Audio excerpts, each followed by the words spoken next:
Alison Rosen. Alison Rosen is your new best friend. Alison, with her good times never end. Alison Rosen, doing the wavy pencil dance again. Alison Rosen. Alison's your new best friend. Hey everyone. Hi, hello. Welcome to another exciting episode of Alison Rosen is your new best friend.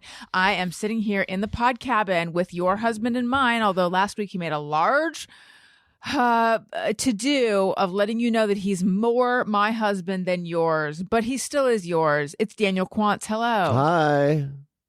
You're the people's husband. That's right. I should get a shirt. Yeah, the people's We should make it that shirt. I just feel like the responsibilities start to pile on. If you're the people's husband. Are you, like, is this like a big love thing for you? Are you afraid you're going to be Bill Paxton, pulled in too many directions? Yeah, just favors. Yeah, like that show, really. If ever anyone was thinking, polygamy might be an interesting route, that show, no fucking way, dude. Did you watch it till the end, dude? Mm-hmm. Who was let's see what I can remember of it. All right, there was Bill Paxton, R.I.P. They were they Mormon or were they just fundamentalist? Like, well, they were a break-off. Like kind of wink Mormon. They were Mormon fundamentalists, but they weren't part of the Church of Latter-day Saints. Right. They were not part of that, or they were? No, because the church doesn't not anymore condone polygamy anymore. So these were like a break-off. Right. So this show, because I remember I reviewed it for Time Out in New York, and did I interview one of them? I can't remember. I can't remember if I wrote about it or if I reviewed it. So this would have been in the 2007 or something. That was on HBO. It's just occurring to me that our listeners are primarily Gen Alpha and Gen Z. I know they don't know about it. We have such a young listenership. They won't know. Okay, so it was Bill Paxton. It was You have to explain what cable is to them. Yeah, what HBO is. This was back before we cut the cords. It was Jean Triplehorn. She was the original wife, the O-dub. Ginny Goodwin was the youngest, the newest one, and then Chloe Sevigny, whatever, was in the middle. What were their names? Do you remember? Nope. Was anyone named? Was anyone named Bess? Sure. Or Beth? Probably. I feel like Jennifer Goodwin or Jennifer had like a kind of like a young baby name. Let's just look it up and then let's move on because I've got other stuff I need to talk about. I'd love to move on. But that's your favorite show. You loved that show. I don't care about character names. I never remember them. Albie was the name of Chloe Sevigny's like con man brother, right? Don't know. Albie, I remember that very well. Okay, so Margene was Jennifer Goodwin. I take it back. Yes. Nicolette Grant was Chloe, so I think she went by Nikki. And then Barbara Hendrickson was Jean. I think she went by Barb.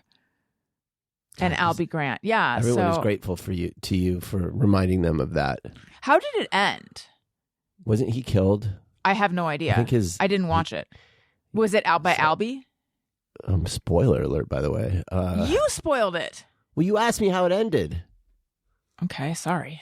This is an old show. But I don't remember exactly the circumstances. Just that he died, that's all you remember.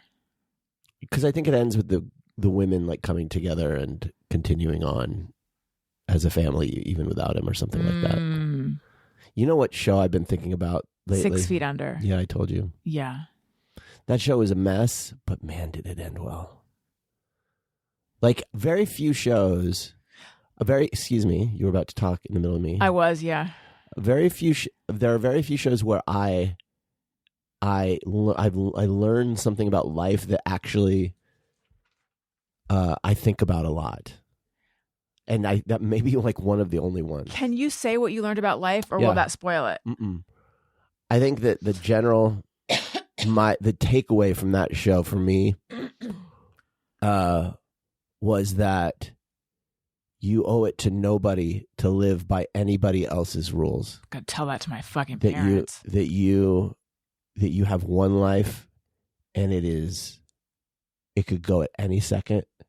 The only thing that's promised to you is that it will end, and that if you don't live life in the way that feels right to you, then it is a mistake, and that you need to, and that there are no rules, that there is no, that we spend so much time worrying about like, is this way of living okay, or is that way of living okay? And it's like, it doesn't fucking matter.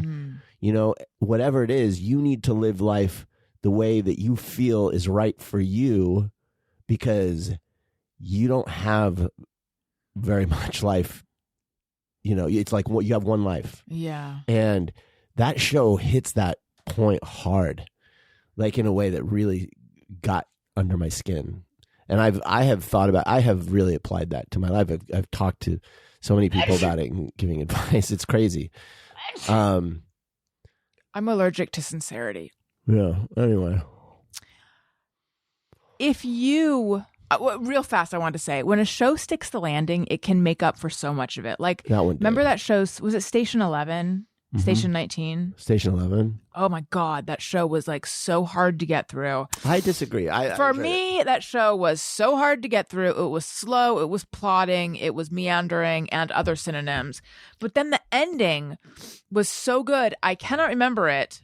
It had a similar like, oh, this is going to stay with me. It's funny. I wonder if most of the art that I walk away from going like, oh my God, that touched on like a fundamental truth of existence. I wonder if you were to like graph them all, if they're all touching on kind of the same truth of, anyway. But yeah, that one stuck the landing. I thought Homeland, not Homecoming. Homeland. Homecoming was that show that on Amazon that I liked, but you didn't. I guess we don't have the same taste. No, Homeland I thought stuck the landing, but not really in a touching on a poetic truth, but just like it felt right. It felt right for the characters. Yeah. There was something I was going to say. Oh, yes. I have a question. I loved the ending of The Sopranos, though I don't really... There's not a lot about The Sopranos where I apply it to my life. I just really respect it and think it's a great show. Same with Breaking Bad. That was a great ending, but I'm not like sitting there. I apply it to my life in that I wear a bathrobe now. Yeah. But what were you going to say? What was the last one you just said? Breaking Bad. Oh, yeah. There was something I was going to say, and I keep losing it. I'm very scattered today. You were so cocky about how you have things to talk about today. I know what I was going to say. Mm-hmm. Yes. If you were to apply that you only have one life thing to your life, what would you do differently? Well, I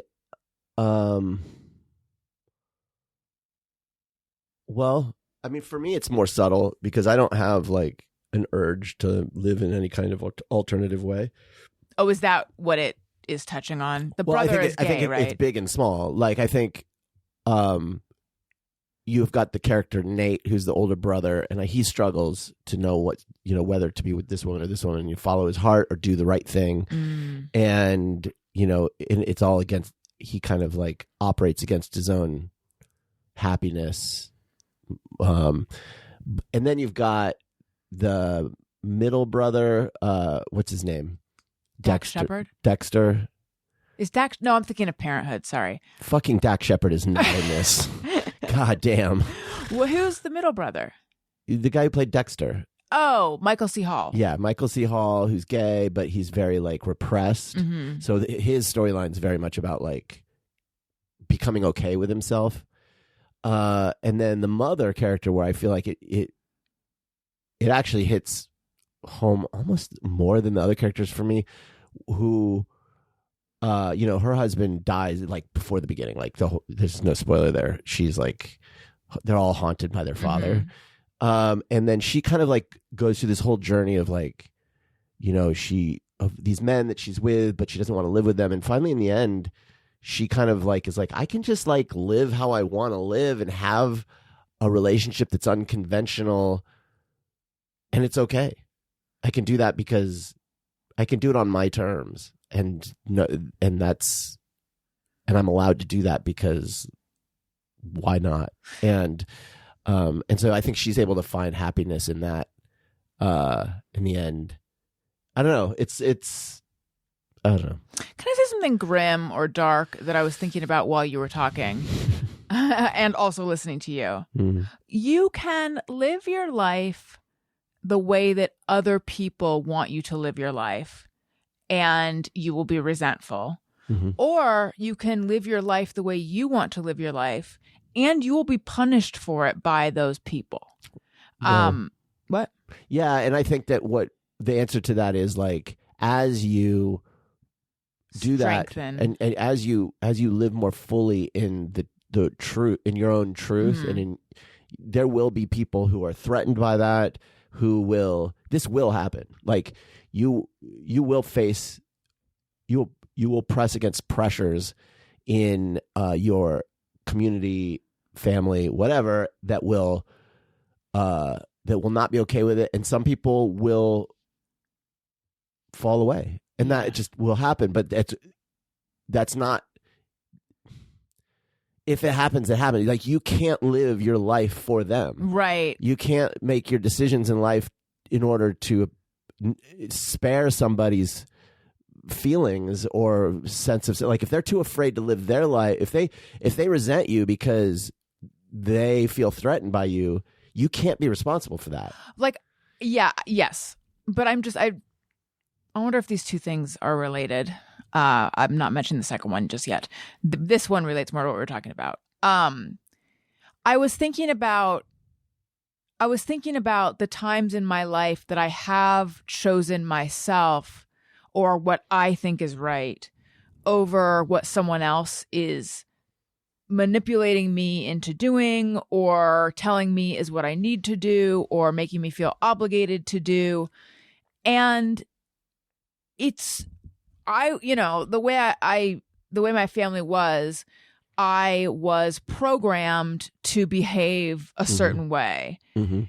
So it became increasingly, or rather, it's been a process to learn to listen to myself, and it's hard. But there was a price I paid. They did not make it easy. On the contrary, there was, like, I was pretty intensely punished. I don't mean like grounded. I just mean, there was a lot of retribution for me not doing what they wanted me to do. And then I'm thinking in other areas of my life too, like, I lost a friendship over making a decision. It was about, I don't know if I for sure lost the friendship. Maybe things kind of got patched up, but it was like a decision with my podcast, actually, where someone, sort of suggested they wanted me to cut something out, but didn't say it in a straightforward way. And it was going to be really complicated to do that. And then I felt very much like this was a live show. You were talking into a microphone, like, you knew, I'm being a little bit vague. So you might be listening to this thinking, like, what's the big deal? But it's more complicated than that. And so then when it came down to it, I texted this person a few times. I was like, hey, I need to know, do you want this to come out? My opinion is, it's a live show. It's already out there, but I'll do what you want. And they never got back to me. So I was just like, you know what? I'm just going to release it. Like, I'm going to choose my show. And then they were, like, really upset about that. And I felt like you weren't even straightforward with me. You suggested whatever. I know. That situation, I know the one you're talking about, is maybe slightly different than what I'm talking about. Like, because that's more about, like, someone asking you to do something, and what I'm talking about more about how you live your life. Yeah, I know, but I guess so here's you're talking about, like, living your truth, like, if you are gay, being gay, or right? Whatever, or just being, like, if if you're, like, really talented, and you want to do something. I mean, this happens. I've experienced this, and you want to do something, but you have friends that feel bad about themselves, and they might. I mean, this is just one example. Shining too brightly. And they'll just, like, be resentful of you because you are doing something that they secretly wish that they could do or would do, but they're too afraid to do it. Like, you're not accountable. You don't have to be responsible for them feeling bad about themselves. The example with your family actually is true. I think that the thing with families is, and your family is, your family was established on rules that were sick. I don't know how else to put it. They were. Are the rules that the children take care of the parents? Is that what you mean? Yeah, like everyone takes care of the whole structure of your family, the whole way that your family was operated. The kind of like the operating system of your family. People, the word is dysfunctional, but really it was like deeply sick. Every rule was wrong, and so like yes, in order to remain in that unit, you have to abide by these rules, but those rules are sick. And you don't have any way of knowing that as a child growing up in that because it's all you know, and so you have to like find hopefully like a way of getting perspective on it, whether through therapy, whatever. And what I have noticed that you have, luckily, been able to see a lot of that sickness. Well, I mean, I'm 100,000 years old. It took me a long time. Yeah, but a lot of that, like those rules and those expectations, it's like you're in this dilemma where it's like, no, it is not fair to expect out of me. You know, like I am not responsible for that's your responsibility. Right. You're making me responsible for you. That's not okay. However, I can't change your belief that it is the rule. So I can go ahead and live by what I think is true, and you should.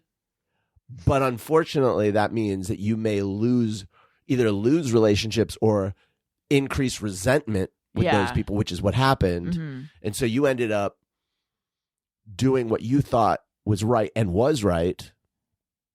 However, by doing that, you made myself the target of the family kind of. You made sick people angry at you. Yeah. And so like the question then is like, are you okay with that? Because if not, you end up sacrificing yourself to them. And I would suggest that you would be sacrificing yourself when you do that. When one does that, there's nothing to gain. There's nothing healthy. Yourself. You cannot get a healthy result from an unhealthy system. Right. I mean, it's sort of like leaving Scientology or leaving a cult or something where it's not like they're like, and you have a great life. Yeah. Thanks for your service. We'll catch you on the other side. You know, there's all these mechanisms in place to keep you in line and then to sort of make an example of you when you step out of line. Right. So you become a pariah or a suppressive person or whatever. I guess the thing with the podcast is I was thinking, do you ever have like a really obvious basic thought, but it strikes you in a whole new, deeper way? Oh, yeah.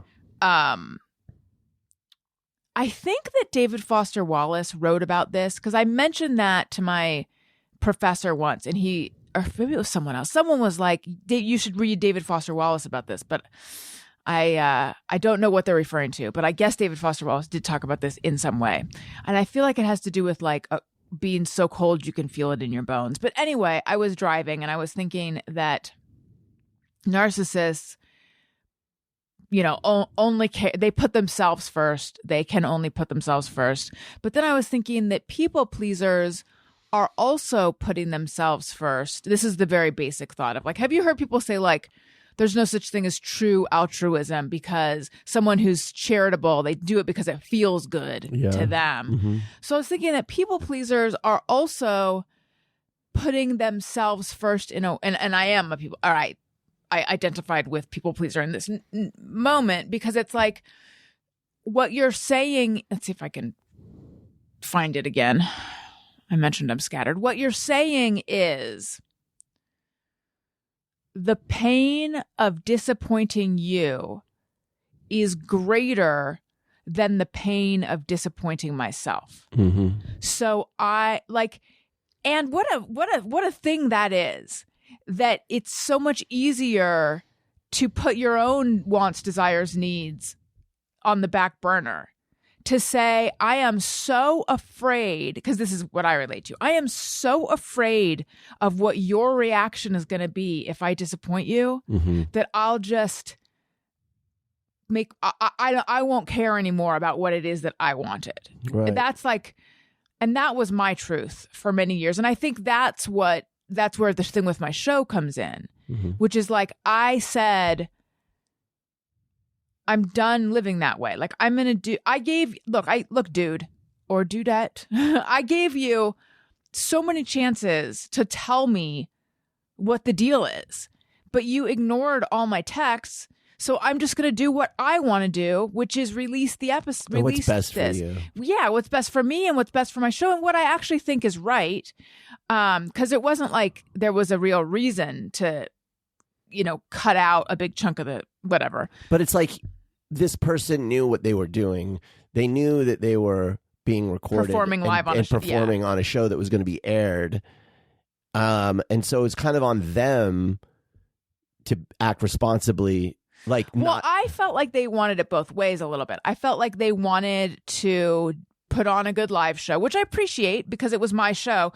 And then, but they were like, and then they wanted to say like, oh, you don't get to release that. And it's like, but you came on my show knowing that it was a podcast. That's what I'm saying. It's like, or say it ahead of time. Say, hey, I'm going to do this on your show. I would, what I mean? Like it was very weird. But then to find out that like they were so upset with me.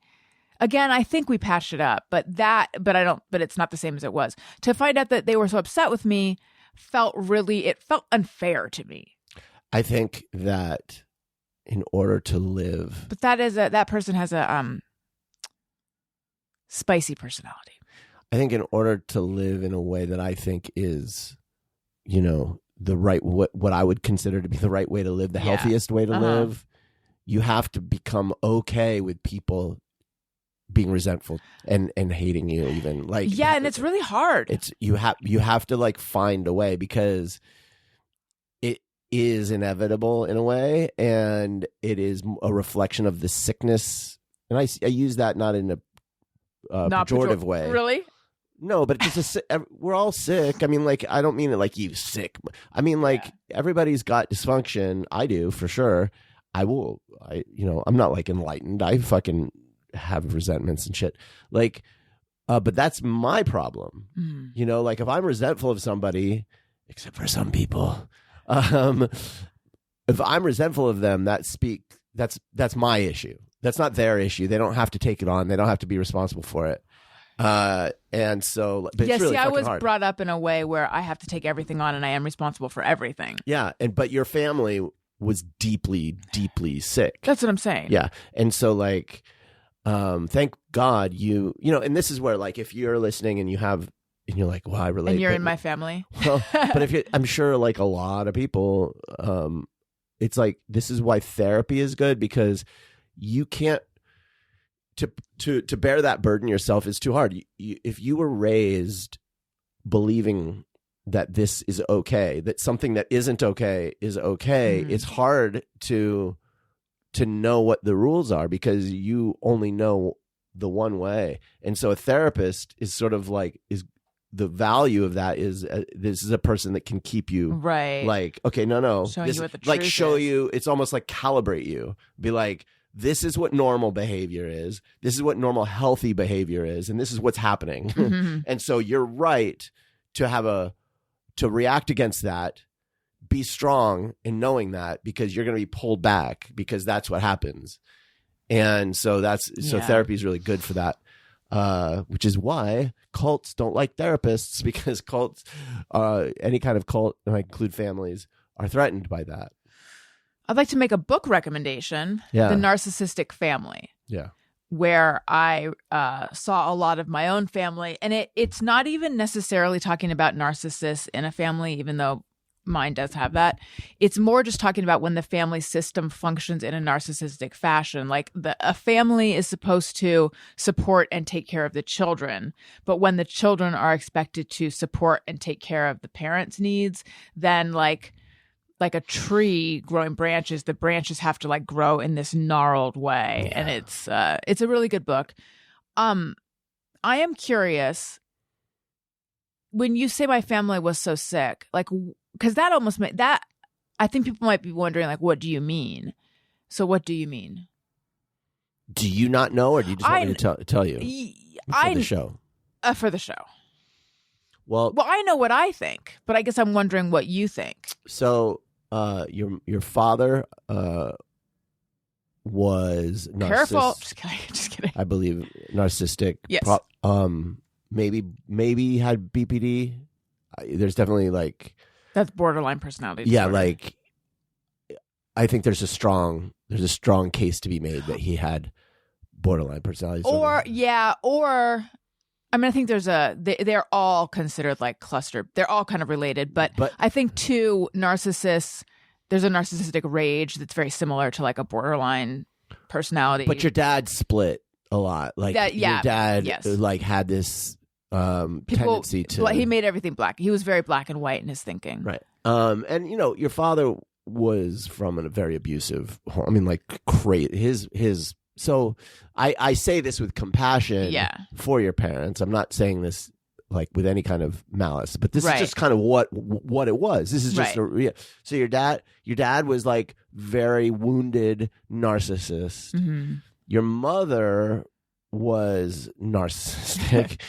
And so the dynamic in the house was very much like you girls were used by your parents, like your mother. Okay, so your mother they would get in an argument. This is just one thing that would happen. For example, your mother would play like she was just this wounded fawn, like she was just this like helpless, like baby, and your big, mean, angry father would rage at her, and then she would use you girls, you in particular, to make him feel bad about what he did, and you would have to step in and like be a kind of parental figure and fix their relationship. Sometimes this is just one thing that would happen. You were often put in the role of having to. I was caught in the middle of everything. Parent them. Yes. But you were a child, and this was their relationship, that you should not have even been aware of what their issues were with each other, much less feel responsible for having to fix it. And your mother wasn't a poor, helpless baby. She actually was very capable. She knew, I don't know how conscious she was about what she was doing, but she was very like, she could have taken care of herself. She was manipulating the situation, and she was in order to get to make your dad feel bad, but also I think it was unconscious though. Yeah, I don't think she was consciously doing this. Whatever. It almost doesn't matter though. Yeah. And then with your sister, who is the baby, also a narcissist, she, you were made to feel like she was your responsibility, and she was. She would play the same kind of like wounded, oh, woe is me, I'm so all the time, the same way your mom would. And so you were put in the position, everyone had to like take care of her and her needs.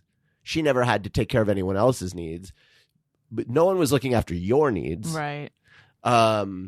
To a degree, I thought my dad was. Well, your dad, he had more moments of being able to. He was the most nurturing to me. Yeah, your dad. There was a good side to. I don't mean to say like it was all bad. Like, and I got to experience a lot of the positive. So I don't have like a negative feeling about.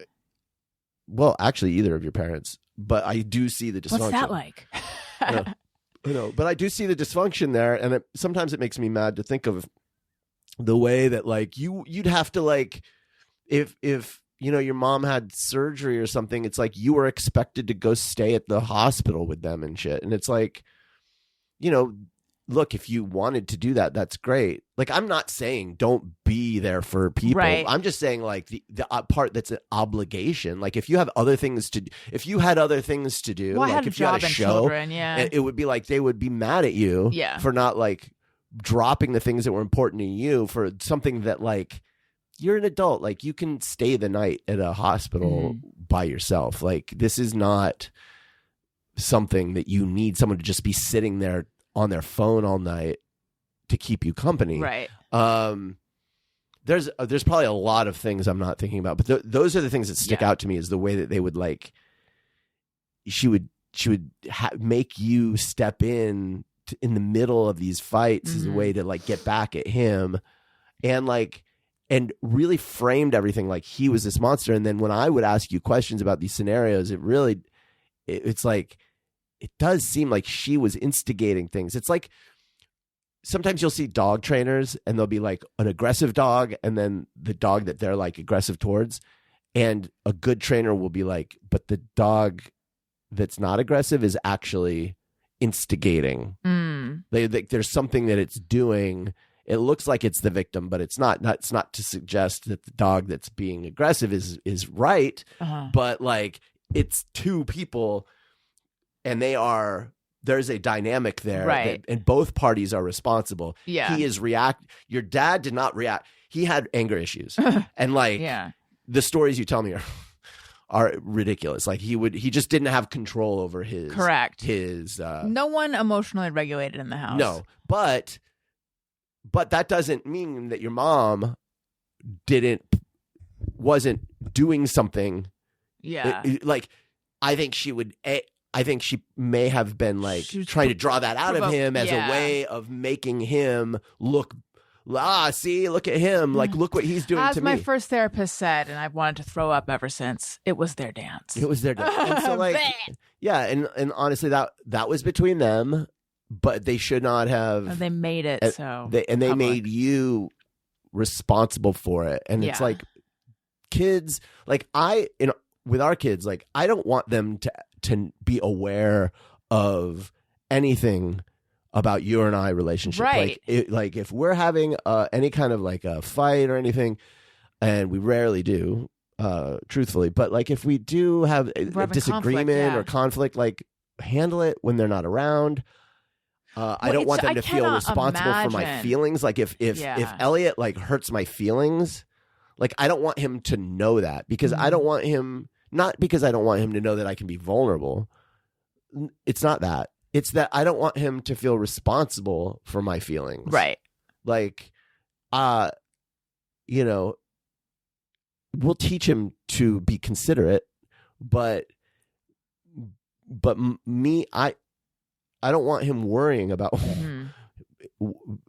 He's not. I think I made the case. Like, he's not responsible. It is wild to me to imagine me crying because of some way that you behave toward me, and then talking to the kids at the ages they are now. Hang on, about it. And then saying, maybe you could talk to him. Yeah, your dad did this to me, and he made me so sad. And can you talk to him? Maybe you could talk to him sometime. Maybe you could talk to him sometime. What kind of mind fuckery is that? Like, that is such a crazy thing to pile onto the shoulders of a child. But even now, as I sit here and I'm 85 years old, it is hard for me to be mad. Like, when I think of my mom sitting in that particular spot in their room, crying, it is hard for me to be angry at her, at that version of her, because that version of her is so vulnerable and so young, and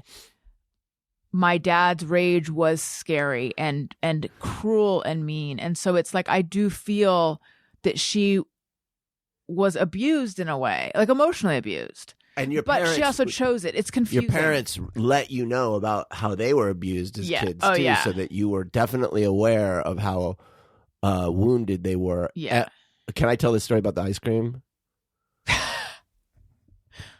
Sure. I mean, just as an example of your feelings about your mom. Yeah. Like, early in our relationship, we were over at their house, and I still feel the same about it, by the way. I know, but it's interesting to me, and I've changed a little bit about how I feel about it. But at the time, it was like, oh, your mom had some ice cream in the freezer, and she took out the carton and was just eating out of the carton. Right? She just had a spoon, and she would just eat it, and then she would eat some more, and then she was like, would you like some ice cream? And I was like, no, thanks. And later I was like, I think we're driving home. I was like, I can't believe your mom was like eating right out of the carton and then asked if I would have any. And you got really upset at me and felt like, well, I think you said it was gross. You said you said you found it gross. I did. Now later I probably would have had some, although. What, when her spit dried? Well, I think that it's something that I would do in our house with our kids. And I think that it probably suggested a familiarity that your mom had with me that I should have been flattered by. Like, oh, she thinks I'm part of the family and that like I wouldn't be grossed out by the fact that she's dipping her spit in the ice cream. But like, if I had guests over, you wouldn't do that, right? And that would be because that would be considered gross. Right. And that's what I meant. That's how I was seeing it. But you got very defensive of your mom, and specifically because you thought I was picking on a child. You felt That's like how I felt. You felt like I was picking on a child. Like you were just like, how could you, kind of thing. And it was like, but for me, it was like, but she's like a 69-year-old woman. Like, what are you fucking talking about? Like, she should know better. Well, it wasn't. See, again, it wasn't like, it wasn't ice cream she had purchased for guests. It was her. Well, then why offer it?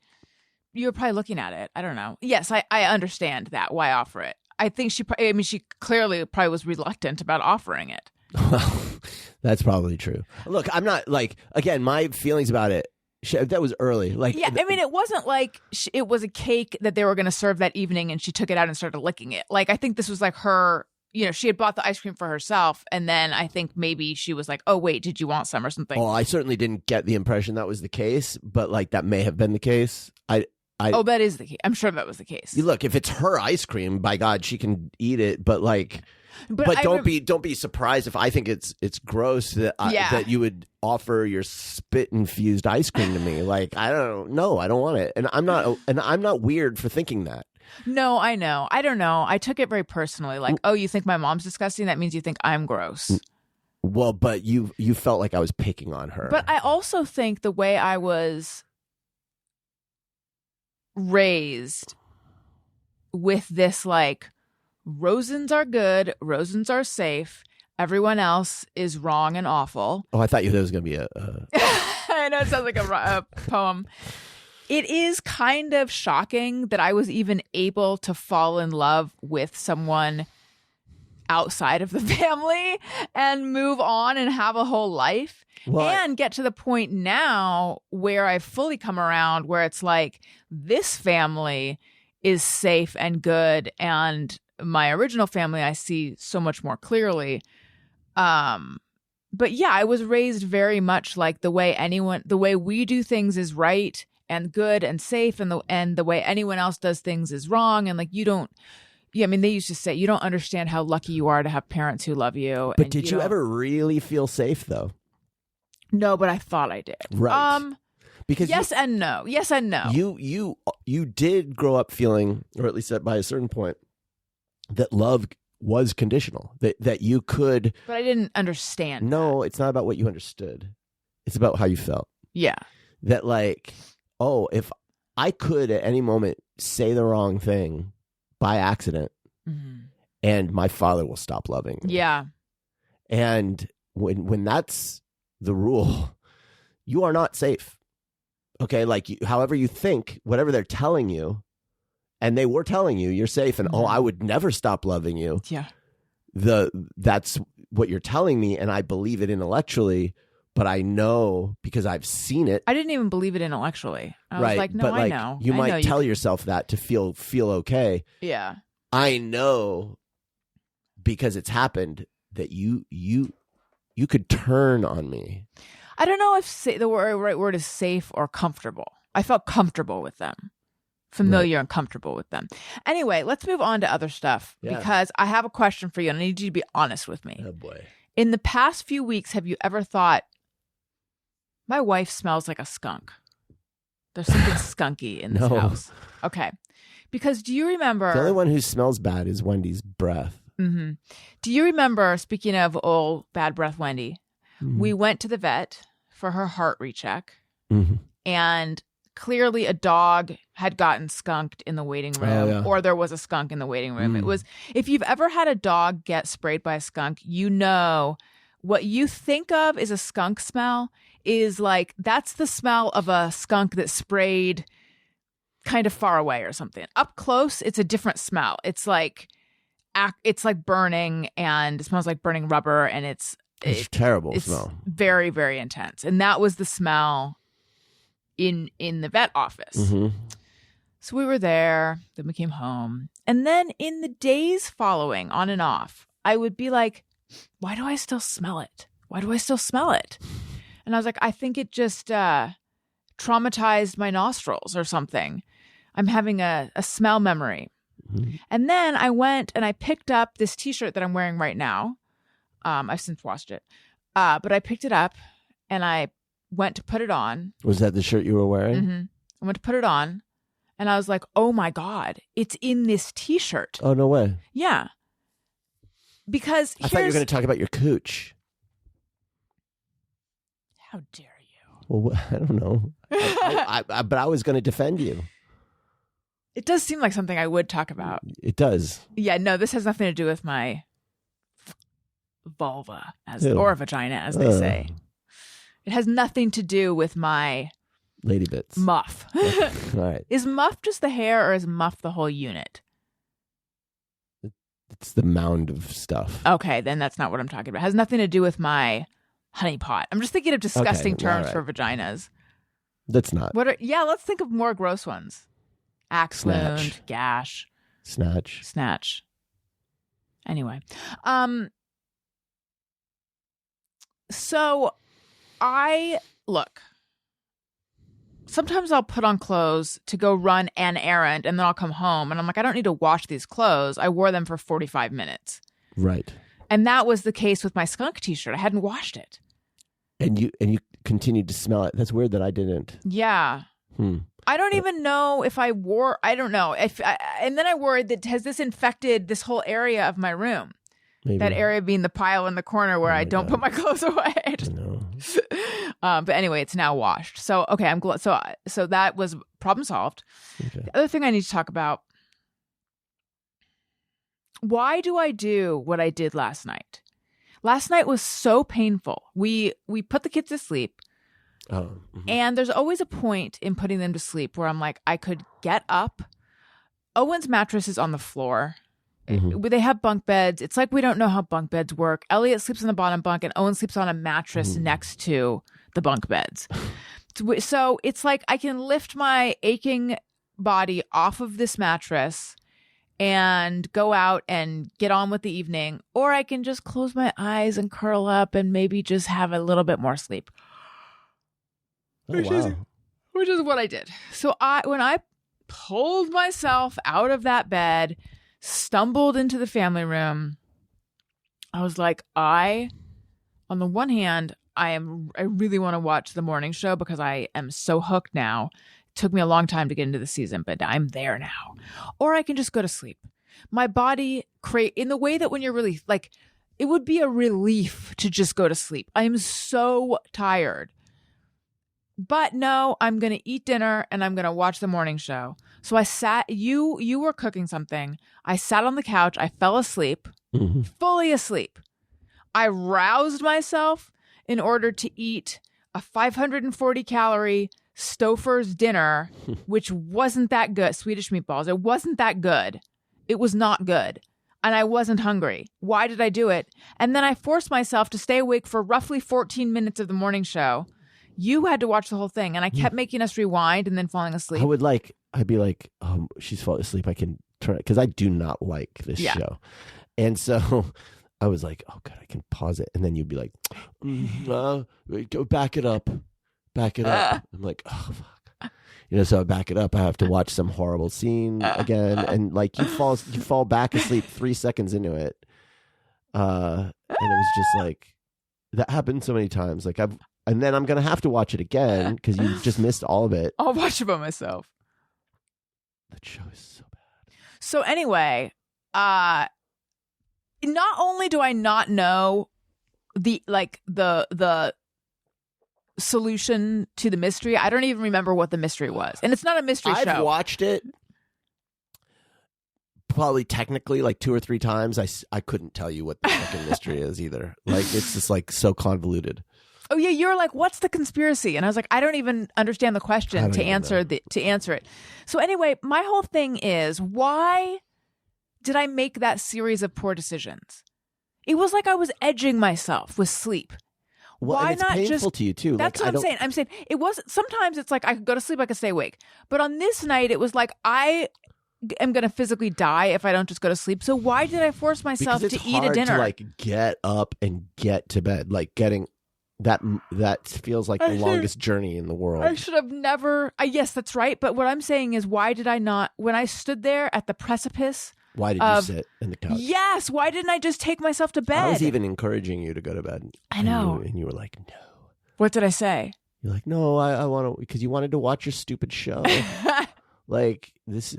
By the way, we have a TV in the bedroom. We never watch it. Oh, no, because I would fall, because if I'm laying down, I will fall asleep. If I'm sitting, I'll fall asleep. I don't think I've even one time watched I have tried, and it's like, in the daytime I've tried, and then the light coming in bounces off of it. And also, I am at the point where, so the kids were begging me to play Roblox with them. Yeah. And I tried to do it on my phone. Elliot thinks I'm a bad dad because I won't play Roblox with him. I tried to do it on my phone, and I was like, I literally cannot see. And I had my contact in. I cannot see. So I did it on the computer. The TV in our room, even though it's big, it's not big enough to really see. That's the problem. Okay, now moving on. Mm-hmm. You have encouraged me to do a fish tank podcast. And I know... a podcast about the hobby. Yeah. There's a part of me that says, Alison, don't reveal your big career reinvention, Alison 3.0. Don't reveal that on the podcast. And the part of me says the podcast is where I talk about all my shit. So I'm going to talk about it. Mm-hmm. Yeah. You're like, even if there's only 3 people who care in each city, that's a lot of people. Well, I feel like the future is niche programming. Yeah. I know that's my, yeah. So I've been thinking about it, but I have some other ideas that bubbled up. No pun. Okay. Do you think that it should just be Alison Rose is your best friend, the theme song, but just like blah, blah, blah, blah, blah, blah, with it, like underwater? Alison Rosen is your new best fish. These are not the ideas. These are great ideas. But anyway, I'm like, I got to see what else is out there. So yesterday. You mean other podcasts about fish? Yeah. Fishing? Is there a name for the hobby? Fish tanking? Aquarium keeping. It depends. I actually don't know. That's a good question. There's people who are like they do hardscaping, which is a kind of decorating. Speaking of which, I went today to get some materials for Elliot's costume. I needed to get a mold, silicone, and resin to make some teeth for the Stitch costume. And did you go to Reynolds? Yes, they didn't have, because they don't have the right. They don't sell the right kind on Amazon, or so you have to go to this specialty place, which I love this place so much. And I asked them, I said, do you have a list of the stuff that is aquarium safe? And she's like, you know what, I do. And she printed it out, because I was thinking, like, as I was looking around, I'm like, wouldn't it be fun to make our own aquarium-scaping? Yes, it would be. So now I have a list of everything that's safe for aquariums, honey. So people are going there to make aquarium stuff? They go there for everything. That's wild. So anyway, so I wanted to listen to some of the competition. Yeah. It is bleak, which is good for me. That's what I'm saying. This is a not It's like a lot of stuff where it's like, this just the sound. My sunscreen is pilling. It's chunking up. I don't appreciate that. Maybe it's because of like, you know what it is? I use the One Skin moisturizer underneath. Maybe that's why. I don't know what's happening, but my skin is just chunking up and flaking off. So anyway, a lot of like poor sound quality, just not the podcast proficiency that I bring. But then I listened to this one, the Aquarium Guys. They're called the Aquarium Guys. And it had the vibe you want in a podcast. Like these 3 guys, one of them I think was on Zoom and the sound was bad, but the other 2, they've got this like friendly ribbing quality. The thing I didn't love, they refused to stop using the R word, like proudly refused. Is this like MAGA adjacent? I'm actually wondering. I don't think they're MAGA, but I think. Okay. Well, I actually have a lot to say about this, but go ahead, finish. I will remind me to get to possibly the crossover of like defiantly individualistic fish keepers and the politics of it. But someone wrote in and made a comment about their use of the R word. And they were like, look, we're not family friendly. Go listen to someone else. Like, we're not talking about developmentally disabled people. We're talking about like our friend who got drunk and pissed in a fish tank, which was kind of funny. And then also, but I just have a thing of like, you know what? Just don't use that. Let's just not use the word. That word's a tough one because the way that we used it growing up, it really expressed something that you want to express. But dumbass can mean the same thing. It's not the same. Okay. And it feels like, well, if you don't have that word, you need a word. Well, someone invent one. But then when people who, have people in their family or, say like, this is offensive to us and you become sensitive to that, it's like, well, if they don't want us to say that. Right. Then I won't say it. I don't want to hurt anyone's feelings. I'm not thinking about like, when I would use the word, I'm not like wanting to hurt anybody's feelings other than the person I'm calling the word. And so like, okay, it's like using gay as a slur. Yeah. It's like, okay, I won't. And so I understand why people want to use it because it's like, it has a good mouthfeel. There's just like the word tard, like that just works. You know what I mean? Like, you just want to use it, but like, I don't know, weighing that against, especially on a podcast, right? Like, just imagining, oh fuck, it's like the people I know who have kids with Down syndrome or whatever. It's like just the idea that you would even make fun of those beautiful children. Like, I don't know, like, ugh. So yeah. So anyway, these guys, one of them collects glass dildos and glass butt plugs and collects them. Cool. And sneaks them into other people's fish tanks. That's funny. And has like, he's scaped his fish tank with these, but like there's lots of plants. So you don't really realize what you're looking at until you look, but only glass because that's inert. That's the thing is like, they know a lot about fish and also this. Okay. So, can I make a comment though real quick about the MAGA? Oh yeah. There's a lot of research about the pipeline and you can look it up, and how it works. Like when you talk about the pipeline, meaning like, how does this so-called pipeline that takes people who have maybe centrist views and then funnels them gradually into extremist views? And the pipeline on the right, the way it works, and I don't know how conscious it is, but this is just how it functions, is that it actually starts completely in spaces that seem totally not political, like at all, whether it's a Reddit, just hobbies. Yeah. Specifically hobbies. That's so interesting. And weird hobbies. And that you'll just be in your hobby talking about whatever thing.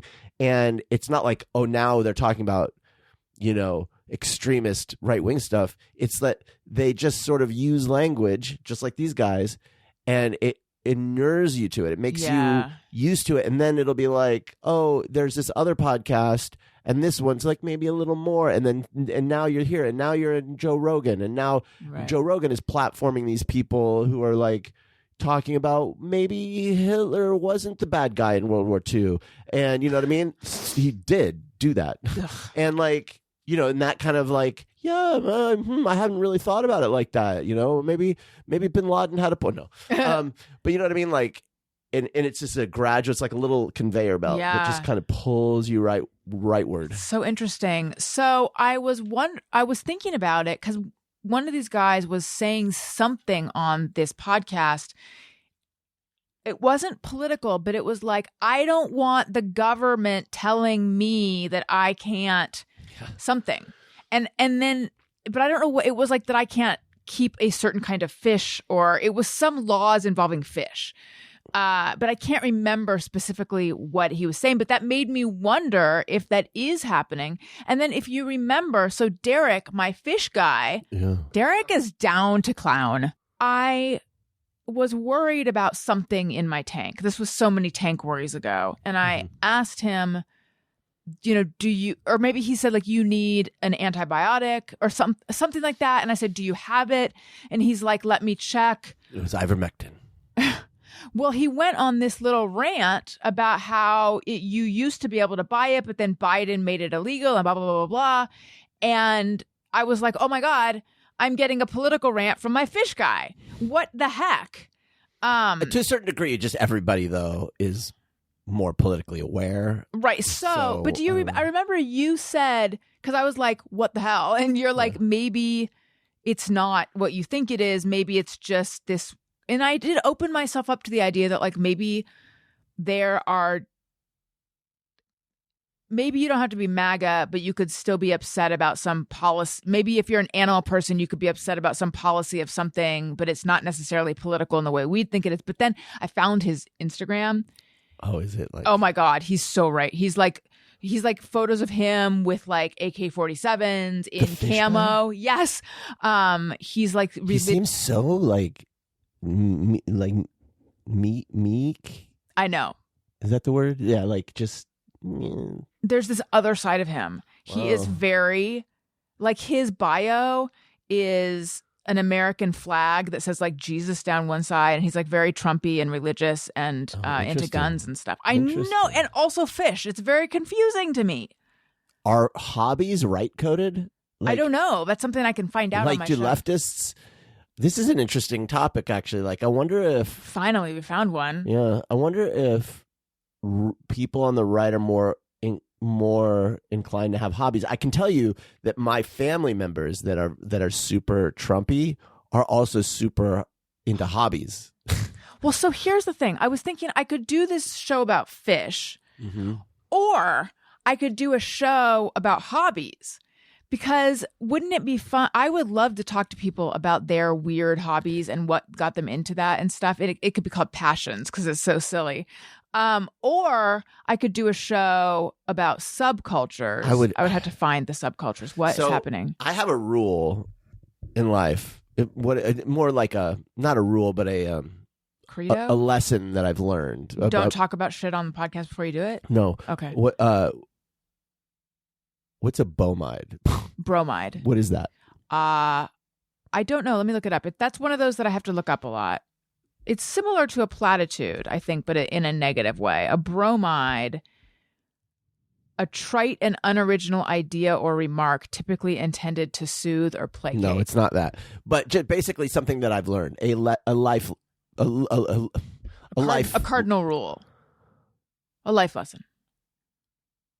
A thing I've learned about life, which is that, God damn, tighten this up, Tony. Nothing is more boring than another person's hobby. Oh my God, that's a great title. Because like that is a good title. Nothing is more boring than another person's hobby. I gotta write that down. Yeah, because like to them, it's the most interesting thing on the planet, and they want to talk about it to the exclusion of anything else. Whatever it is they're into, whether it's stamp collecting or baseball cards or fucking, in my life, fucking aquariums. Then why are you telling me to do an aquarium podcast? I'll tell you in a second. And if I, who's not into that thing, am having to listen to you talk about it, I'm listening to somebody who really loves a thing that I am not into talk about it in excruciating detail, and I don't care. Like I can think of it's just. But I can find the interesting things. Okay. I'm going to get to that. So it's like my uncle, my Trumpy uncle. I remember going to his house one time, and he's all about all of these hobbies. And I was sitting there, and he's like really into baseball. He's really into the Arizona fucking Diamondbacks, and he was talking about them, and I go, hey, yeah, I don't really follow baseball. I'm not really. And he was like, oh, okay. And anyway, and then he went on for like an hour talking about like pitchers that they got up from the minor leagues and how the next season, da-da-da. And I'm just sitting there the whole time like, I just told you I don't care about baseball. Yeah. I want to rip my brain out and fucking kick it into the next county and hope that it'll die or be found by a scientist who can put it into a coyote's body or something. Like, this is torture. This is torture. I have to sit here and act interested. I am dying. This is how I felt when we talked to that guy at the bank. Yeah, like, I don't care. I don't care. And so two things.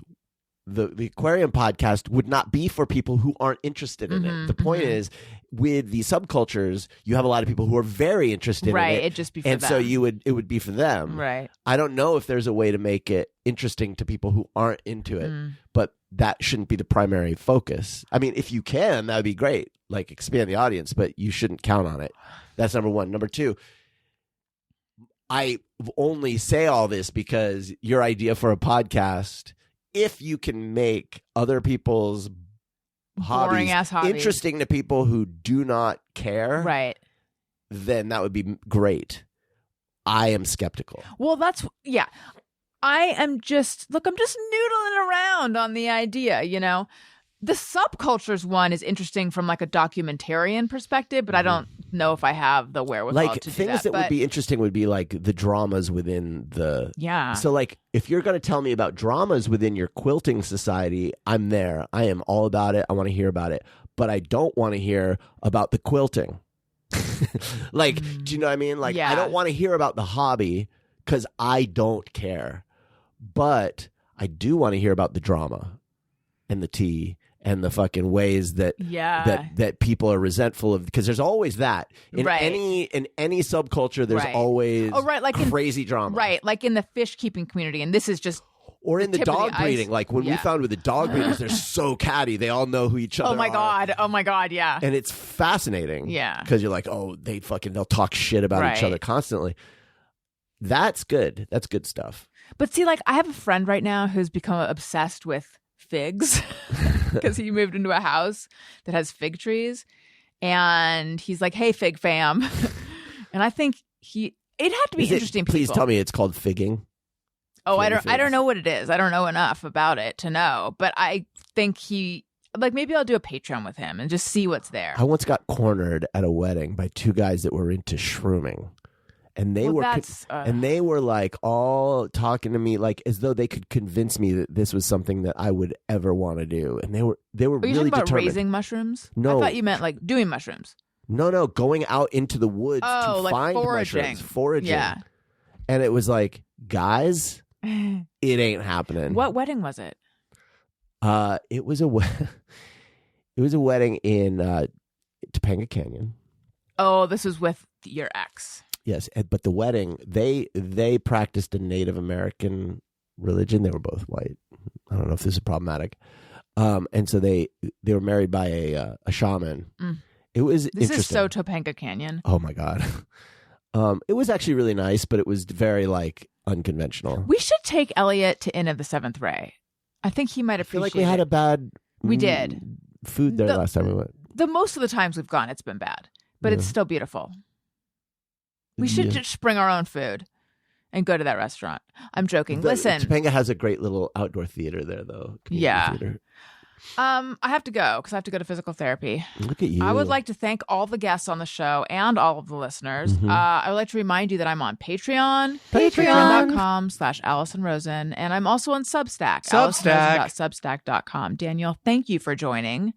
Well, you're welcome. Let me know what you guys think about whether you also think nothing is more boring than another person's hobby.